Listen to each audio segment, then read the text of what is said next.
UN nation, human rights, democracy, white house, এগুলো সব এক ধারা।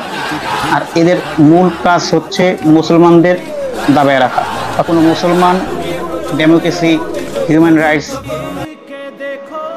ইউএন নেশন সম্পর্কে জবান খোলে, মুখ খোলে, মানুষের সামনে জানা যায় যে ওদের সত্য কথাগুলা, তখন ওই ব্যক্তি জঙ্গি, ওই ব্যক্তি সন্ত্রাসী।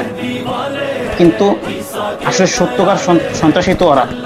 কারণ গাজায় কি পরিমাণ ছোট বাচ্চা নির্যাতন, অত্যাচার মারা গেছে তার কোনো হিসাব নিকাশ নেই।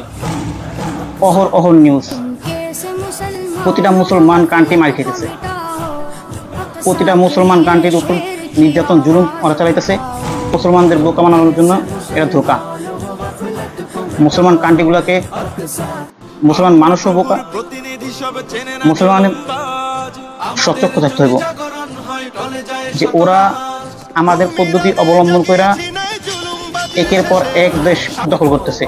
অর্থাৎ ইহুদি খ্রিস্টানের দিকে তাকান, ইসরায়েলের দিকে তাকান। ইসরায়েল যুদ্ধ করে ভূমি দখল করতেছে, অর্থাৎ গাজাকে দখল করতেছে।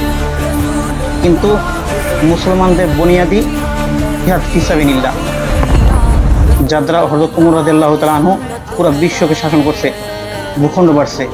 আজকে জিহাদ ফিসাবিলিল্লাহ ছাইড়া দিছে, ভূখণ্ড বাড়ে না, নির্যাতনের শিকার হয়। সব নির্যাতন, জুলুম, মুসলমানরা নিঃশেষ হতেছে।